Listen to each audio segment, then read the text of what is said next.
On the same morning that Pakistan's Prime Minister was inside a meeting room in Islamabad, shaking hands with America's Vice President at the most significant direct US-Iran negotiations since 1979, something else was happening simultaneously, thousands of miles away, on a runway in Saudi Arabia's eastern province. Pakistani fighter jets, one after another, were touching down at King Abdulaziz Air Base.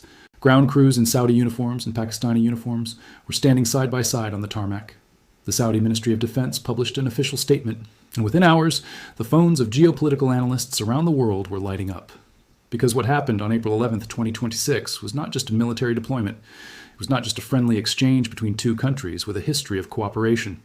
It was the visible, undeniable, officially announced activation of a brand new strategic architecture, a Muslim world alliance that almost nobody saw coming, that is rewriting the power map of the Middle East and South Asia simultaneously, and that carries implications stretching from Jerusalem to Beijing to Washington to New Delhi that analysts are only beginning to fully comprehend. Saudi Arabia had backed Pakistan, again. And this time, the backing came in the form of fighter jets on Saudi soil, billions of dollars flowing into Pakistani accounts, and a defense pact whose language, aggression against one is aggression against both, echoes the founding article of NATO. The same day Pakistan was making peace, it was also making war ready. And MBS, sitting at the center of all of it, was doing what he always does, moving pieces on a chessboard that most of the world does not even know exists. To understand the full weight of what happened, you have to understand the journey that brought these two countries, Saudi Arabia and Pakistan, to this extraordinary moment. Their relationship is not new. It is one of the oldest and deepest security partnerships in the Muslim world, stretching back to the 1960s. Nuclear-armed Pakistan has maintained a military relationship with Saudi Arabia for decades, with an estimated 1,500 to 2,000 Pakistani troops stationed in the kingdom as a long-standing arrangement. Pakistani pilots flew for Arab air forces during the 1967 Six-Day War. Pakistani officers trained Saudi military personnel for generations. When Saudi Arabia faced threats, it called Islamabad. When Pakistan faced economic collapse, Riyadh wrote the check. This is a relationship built on mutual need, Islamic solidarity, and strategic calculation, the most durable kind. But what happened in September 2025 elevated that relationship to an entirely different level. On September 17, 2025, Saudi Arabia and Pakistan signed the Strategic Mutual Defense Agreement. Under this agreement, an attack on either is considered an attack on both. Those 11 words, an attack on either is considered an attack on both, are the most consequential 11 words in the defense architecture of the Muslim world in decades. They transform a partnership of habit and history into a formal treaty obligation. They transform Saudi Arabia's security from a bilateral American dependence into a multilateral arrangement anchored by a nuclear-armed state. And they send a message to Iran, to India, to Israel, to Washington, that the geopolitical landscape has fundamentally shifted. The Crown Prince and Prime Minister signed the landmark defense agreement, which said aggression against either country represented aggression against both. Last year, the two countries signed 34 MOUs worth $2.8 billion across multiple sectors, 34 memorandums of understanding, covering energy, industry, mining, information technology, tourism, and food security. This is not a narrow security arrangement between two governments afraid of the same enemy. This is a comprehensive strategic partnership, economic, diplomatic, and military, built to last for decades and designed to make both countries more powerful together than they are apart. And then the war came. On February 28, 2026, U.S. and Israeli forces struck Iran in a series of coordinated attacks that killed Supreme Leader Ali Khamenei and triggered the most dangerous regional escalation the Middle East had seen in a generation. Iran retaliated with missiles and drones across the Gulf, hitting targets in Saudi Arabia, the UAE, Kuwait, Qatar, Bahrain, and striking U.S. military bases that Washington had spent billions fortifying. Major targets included Riyadh and the eastern province in Saudi Arabia, Bahrain's capital Manama, Kuwait International Airport, the United Arab Emirates' capital Abu Dhabi, and the U.S. Navy Fifth Fleet headquarters in Bahrain, the region that Saudi Arabia had spent years trying to stabilize, the environment of peace and investment that Vision 2030 absolutely required, was suddenly on fire. And, in this moment of genuine danger, Pakistan did not waver. Pakistan will come to the aid of Saudi Arabia whenever needed, the spokesperson for the country's prime minister said, as Iran retaliated against U.S.-Israeli strikes by hitting Gulf nations. That statement was not boilerplate diplomatic language. It was a public commitment from a nuclear-armed state, delivered in the middle of an active regional war, telling Riyadh and the world that the defense pact signed 6 months earlier was real, it was binding, it would be honored. Pakistan also reportedly sent missile defense systems to Saudi Arabia during Iran's strikes on U.S. bases in the Gulf. Missile defense systems. Think about what that means in the context of this war. Iran's primary weapon against Gulf targets was exactly that: missiles and drones. Saudi Arabia's most urgent vulnerability was its infrastructure: oil facilities, desalination plants that provide drinking water to millions, power grids, communications networks. Pakistan was quietly plugging that gap, sending hardware designed to intercept exactly the weapons Iran was using before the formal military deployment even happened. The defense pact was not sitting in a filing cabinet waiting for some future crisis. It was already being implemented, silently and practically, while the war was still raging. Then came April 11th, and the official announcement that made the world stop. The Saudi Ministry of Defense announced the arrival of a military force from the Islamic Republic of Pakistan to King Abdulaziz Air Base in the eastern sector as part of the Strategic Mutual Defense Agreement signed between the two brotherly countries. The units consisted of fighter and support aircraft with the purpose of enhancing joint military coordination and raising the level of operational readiness between the armed forces of the two countries. The deployment reportedly includes up to 18 fighter jets and support aircraft based at King Abdulaziz Air Base in the eastern province. While the exact aircraft types have not been officially disclosed, the Pakistan Air Force operates a mixed fleet of multi-role fighters, including the JF-17 Thunder and F-16 Fighting Falcon, both capable of air defense, strike, and escort missions. Support assets likely include transport aircraft and aerial refueling platforms, which extend range and sustain sortie rates for longer duration operations. A Pakistani military contingent of about 13,000 troops and 10 to 18 jets reached Saudi Arabia under a joint strategic defense pact, the kingdom announced on Saturday, April 11, 2026. 13,000 troops. Let that number settle. Not a symbolic gesture, not a training delegation. 13,000 Pakistani soldiers deployed to Saudi soil in an active regional conflict theater, operating under a treaty that defines Iranian aggression against Saudi Arabia as aggression against Pakistan. This is one of the largest foreign military deployments to the Arabian Peninsula since American forces flooded the region during the Gulf War of 1991. And the analysts who spend their careers studying Middle Eastern security architecture were stunned, not because they did not see it coming theoretically, but because the speed, the scale, and the timing of it was far beyond what most had anticipated. On April 11th, Pakistani Prime Minister Shehbaz Sharif shook hands with United States Vice President J.D. Vance, guiding him to a seat for talks on the sidelines of the highest level direct negotiations between Washington and Tehran since the 1979 Islamic Revolution. At almost the same time, Saudi Arabia's Ministry of Defense made a very different announcement confirming the arrival of a Pakistani military force at King Abdulaziz Air Base, the same day, the same hours. Islamabad hosting Iran-US peace talks and simultaneously activating its Saudi military pact.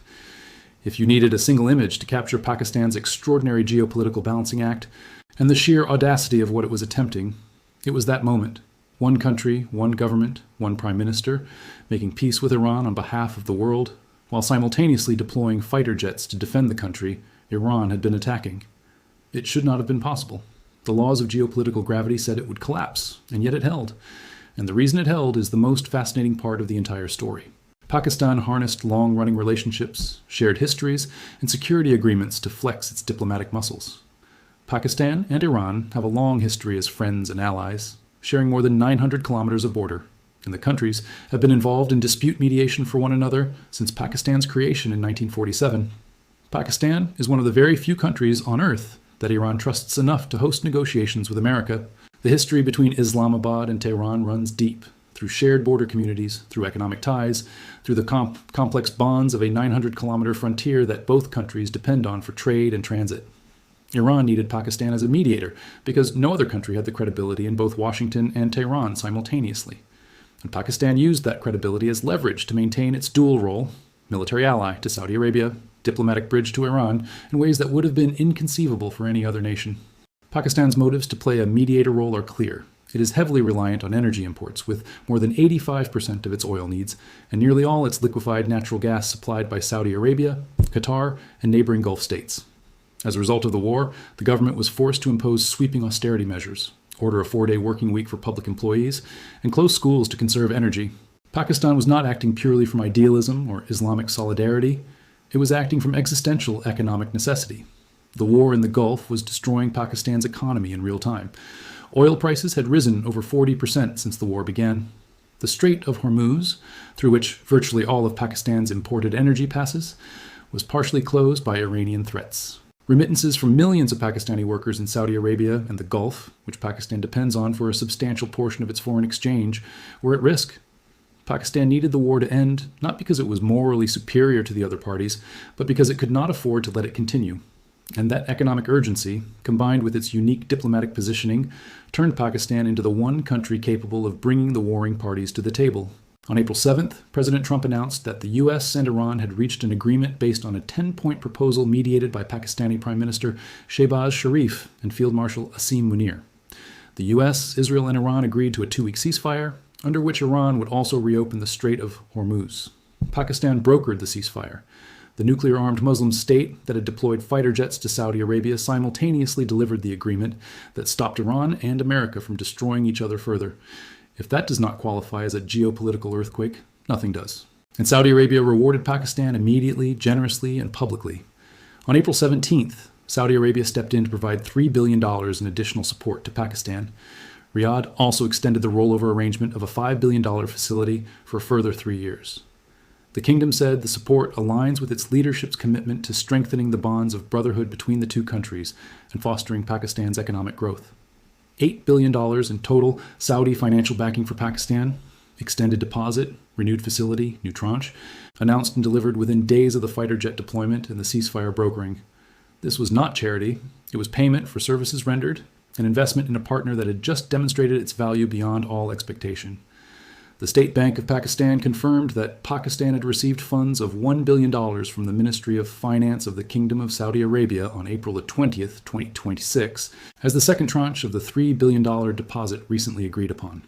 The first tranche of $2 billion was transferred the previous week. The development came following Prime Minister Shehbaz Sharif's visit to Saudi Arabia to push diplomatic efforts to promote peace in the Middle East. The money was not symbolic. Pakistan was in genuine financial distress.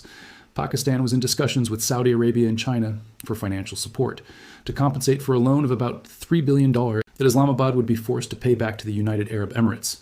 People familiar with the matter said the amount of support under discussion was more than $3.5 billion. The UAE, which had been one of Pakistan's financial supporters, pulled its deposit, forcing Pakistan into an emergency scramble for replacement financing at precisely the moment the Gulf War was squeezing the economy from multiple directions.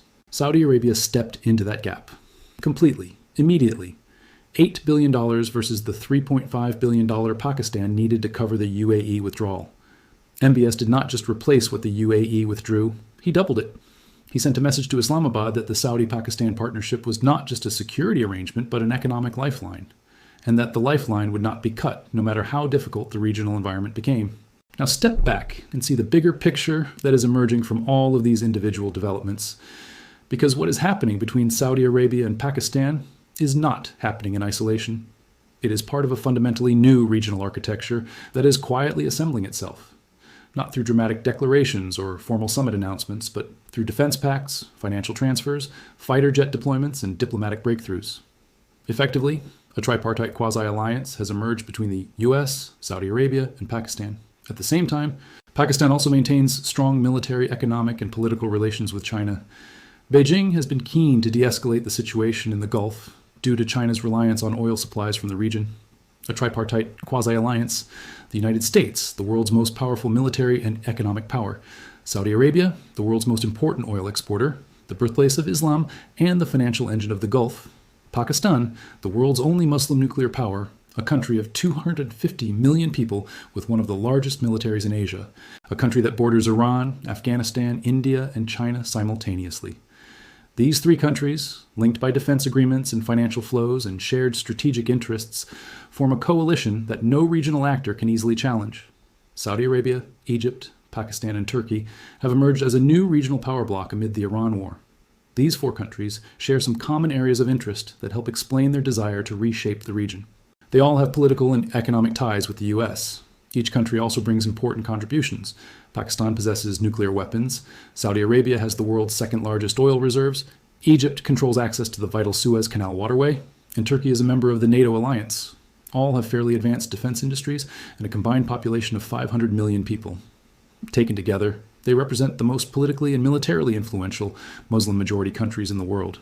500 million people. Nuclear weapons. The second-largest oil reserves on Earth. Control of the Suez Canal. NATO membership. These are not small countries forming a neighborhood association. This is a coalition of civilizational weight.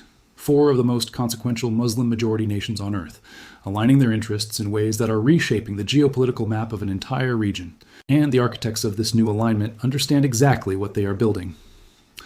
A process of rapprochement took place between Turkey and Saudi Arabia in 2022, and then between Turkey and Egypt in 2025. Erdogan visited Cairo and Riyadh in February 2026 and has proposed several different geoeconomic frameworks to connect Asia with Europe through a Middle East corridor aimed at fostering economic integration between Asia, the Persian Gulf, and Europe. Turkey's president was in Riyadh in February 2026, building those connections, proposing those corridors, extending those partnerships, before the Iran war even reached its most intense phase.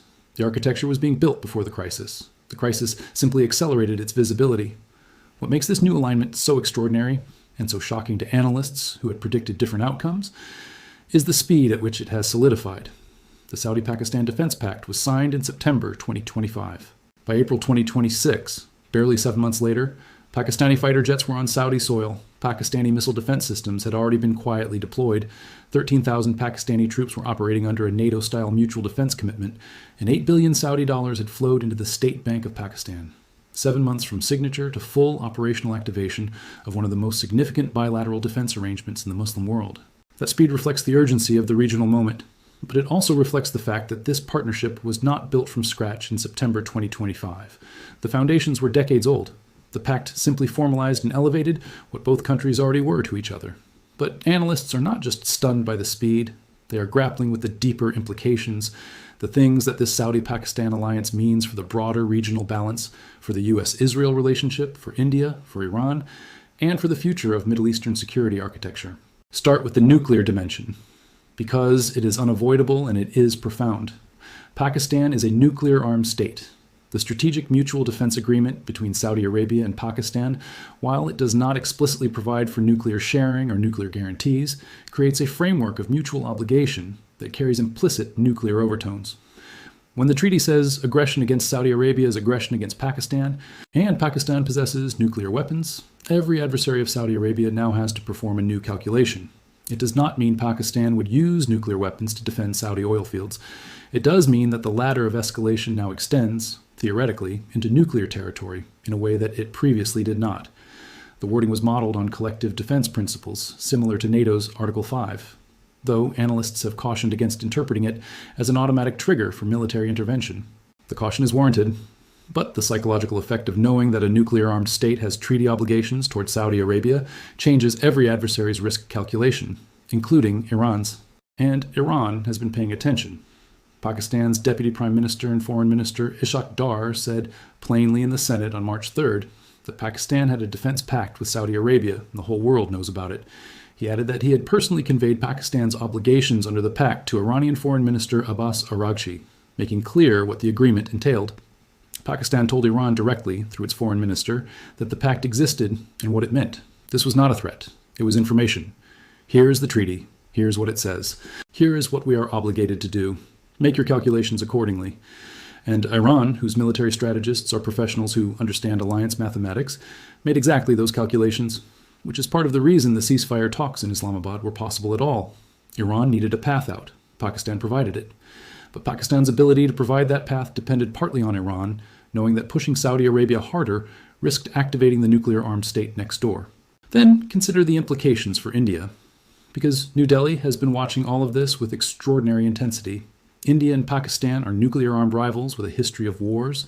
India and Saudi Arabia have a relationship built on Indian migrant workers and oil imports. India has deep strategic interests in the Gulf and has spent years cultivating its ties with the UAE and Saudi Arabia.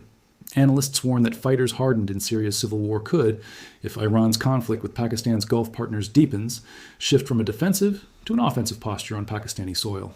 Pakistan is home to one of the largest Shia populations in the Muslim world outside Iran itself. Any military confrontation with Tehran would therefore carry the risk of inflaming domestic sectarian tensions inside Pakistan's own cities. A more powerful Pakistan, financially backed by Saudi Arabia, militarily integrated with Gulf security, diplomatically elevated to global mediator status, is a different Pakistan than the one India was used to managing.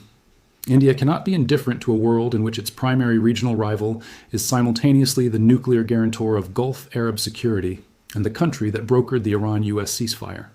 That combination of roles elevates Pakistan's global standing in ways that complicate India's own regional positioning, particularly at a moment when India was itself attempting to deepen ties with both the Gulf and the West. And then consider what this means for Israel. Because the Saudi-Pakistan alliance is not just a bilateral security arrangement, it is a building block in MBS's larger vision of a regional order that is explicitly not defined by Israel. The alliance between Saudi Arabia, Pakistan, Turkey, and Egypt is an alliance that excludes Israel and does not depend on Israeli cooperation or goodwill. It draws its strength from Islamic solidarity, from energy wealth, from nuclear deterrence, from geographic positioning, none of which Israel can provide, and none of which requires Israel's participation or approval. The relationships of convenience between Saudi Arabia, Egypt, Pakistan, and Turkey are becoming increasingly significant as Israel and Iran's regional isolation grows. Both Israel and Iran, the two countries that have defined Middle Eastern geopolitics through their rivalry for decades, are increasingly isolated from the new center of gravity that Saudi Arabia is building. For Netanyahu, this is a strategic nightmare that unfolds on multiple fronts simultaneously. The normalization deal he wanted with Saudi Arabia is receding. The regional architecture that MBS is constructing does not include Israel as a partner. The new Gulf security framework relies on Pakistani military muscle rather than Israeli air superiority. And the country that brokered the ceasefire that ended the Iran war, the war that Israel started specifically to reshape the regional order in its favor, is Pakistan, a country that has never recognized Israel and whose partnership with Saudi Arabia is a direct expression of the alternative regional vision that MBS is building. A former three-star Pakistani general cautioned that Pakistan's window for playing the role of both mediator and Saudi military ally was narrow. Pakistan can hold both roles, only if deployment remains strictly defensive, time-bound, and transparently limited. The moment the theater shifts to offensive operations, or the perception of offensive coordination emerges, the dual role collapses. The general's warning captures the razor's edge on which Pakistan is operating.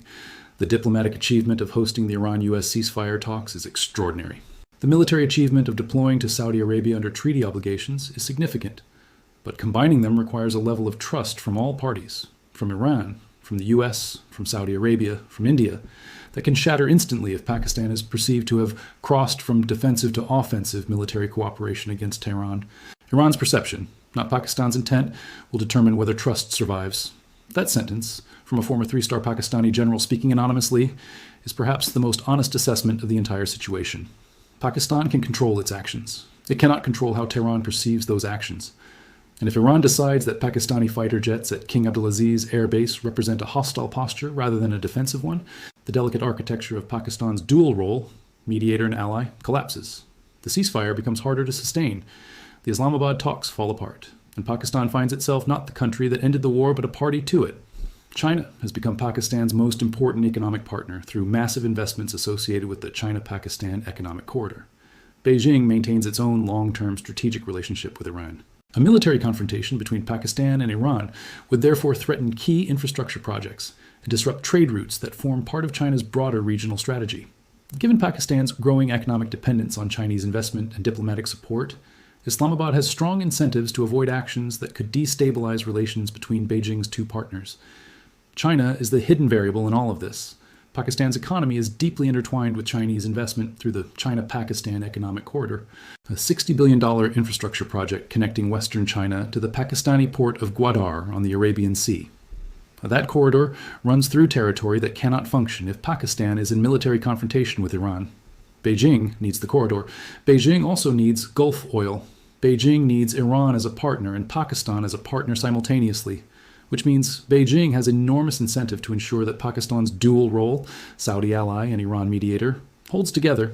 China is quietly pushing for the same outcome as Pakistan, a de-escalation that preserves everyone's economic interests. And that convergence of Chinese and Pakistani interests gives the ceasefire process more structural support than it would otherwise have. Pakistan's foreign minister's visit to China on March 31st, coming soon after Pakistan's quadrilateral meetings with Saudi, Egyptian, and Turkish foreign ministers, established Pakistan's credentials as a state that has the backing of significant Muslim-majority states. 4 foreign ministers in a room with Pakistan, Saudi Arabia, Egypt, Turkey, then China. This is not a small country doing shuttle diplomacy on a wing and a prayer. This is a country with the backing of the most powerful Muslim majority nations in the world and the tacit support of the world's second largest economy. acting as the indispensable broker in the most dangerous regional conflict in a generation. The analysts who were shocked on April 11th were not shocked because they did not understand the Saudi-Pakistan relationship. They were shocked because the scale, speed, and strategic ambition of what was unfolding exceeded every model they had built to predict it. A bilateral defense pact activated at full scale within 7 months. A nuclear-armed Muslim state simultaneously mediating a ceasefire and deploying fighter jets to its allies' airbase. $8 billion Saudi dollars flowing to Islamabad. A new regional power bloc of 500 million people coalescing around shared interests that exclude both Iran and Israel from its core.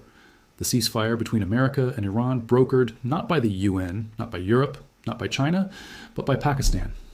This is what MBS has been building.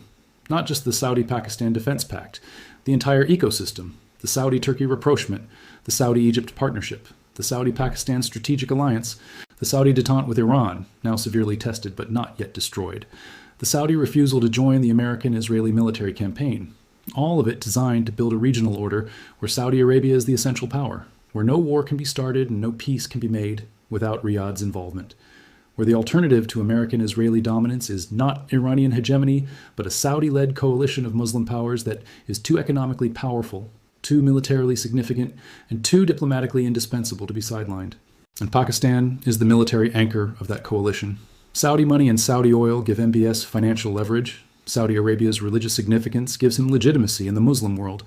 But physical security, the boots on the ground, the jets in the air, the missile defense systems quietly arriving in the night, that requires a military partner with a real army and real weapons. Pakistan, with 13,000 troops at King Abdulaziz Air Base, with fighter jets integrated into Saudi air defense architecture, with a nuclear deterrent that hovers over every adversary's calculations, is that partner. Saudi Arabia backed Pakistan. Again, with $8 billion in public declarations of brotherhood. And Pakistan backed Saudi Arabia, with fighter jets and troops and a missile defense contribution and a ceasefire brokered in Islamabad that pulled the Gulf back from the edge of catastrophic escalation. Two countries, both of whom the world habitually underestimates, both of whom analysts constantly describe as dependent clients of more powerful patrons, have together produced one of the most consequential weeks in Middle Eastern geopolitics in decades. The analysts are shocked. They should not be. The foundations of this moment were laid in September 2025, when two leaders sat down in Riyadh and signed an agreement that the world mostly glanced at and moved on from. The world should have been paying closer attention, because what was signed that day was not just a defense pact between two old friends. It was the blueprint for a new regional order. On April 11th, 2026, the day Pakistani fighter jets landed at King Abdulaziz Air Base while Pakistani diplomats guided America and Iran toward peace in Islamabad, was the day that blueprint became a building.